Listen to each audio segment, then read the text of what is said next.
श्लोक 27.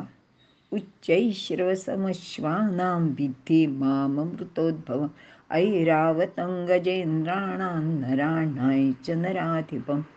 अर्थ: सर्व घोड्यांमध्ये समुद्र मंथनातून निघालेला उच्चैश्रवा, तसेच सर्व गजेंद्रात ऐरावत व मानवांमध्ये राजा या माझ्या विभूती आहेत, असे तू समज, असे भगवंत अर्जुनाला सांगत आहेत.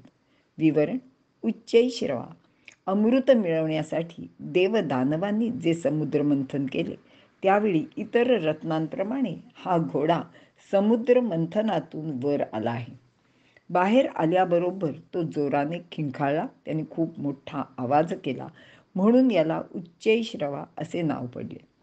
अमृतोद्भवम म्हणजे अमृतापासून निर्माण झालेला असा याचा अर्थ नाही, तर अमृत मंथनाचे वेळी निर्माण झालेला असा याचा अर्थ आहे. हा इंद्राने आपल्याजवळ ठेवला. ऐरावतम हा हत्ती पांढऱ्या रंगाचा आहे. तो सुद्धा समुद्र मंथनाचे वेळी समुद्रातून बाहेर आलेला आहे. याला 7 सोंडा आहेत असेही म्हणतात. समुद्राचा म्हणून ऐरावत, कारण इरावत म्हणजे समुद्र. इरावतापासून ऐरावत हा शब्द झाला. देवराजे इंद्राचे हा वाहन आहे. याला पूर्व दिशेचा दिग्गज असेही म्हणतात. आपल्याकडे आसाममध्ये पांढऱ्या रंगाचे हत्ती आढळतात.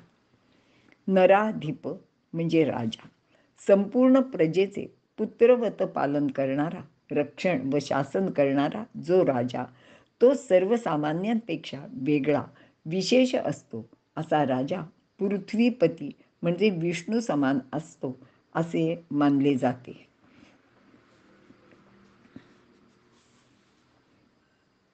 येथे राजाला विभूती असे म्हटले आहे, पण इथे एक लक्षात घ्यायला हवे की ज्या प्रदेशाचा तो राजा आहे तेथील लोकच त्याला देवाप्रमाणे मानतात. इतरत्र त्याला कोणी ओळखत सुद्धा नाही. म्हणजेच राजाची ही मर्यादा लक्षात घेतली तर त्याचे अधिकार क्षेत्रसुद्धा मर्यादित आहे. अशा रीतीने बलाचे व सामर्थ्याचे दृष्टीने श्रेष्ठ असलेले उच्चैश्रवा, ऐरावत व राजा हे सर्व भगवंताच्या विभूती आहेत. इथे आपण म्हटले आहे की राजाला फक्त त्या त्या देशकालापुरेसच श्रेष्ठत्व आहे. तो जरी भगवंताची विभूती असला तरी त्याचे अधिकार क्षेत्र अमर्यादित असे नाही, हे लक्षात घेतले पाहिजे. त्याच्याकडे थोड्या प्रमाणात ते अधिकार आहेत, म्हणून तो विभूती आहे असे इथे भगवंत सांगत आहेत. इथे आपण थांबूया.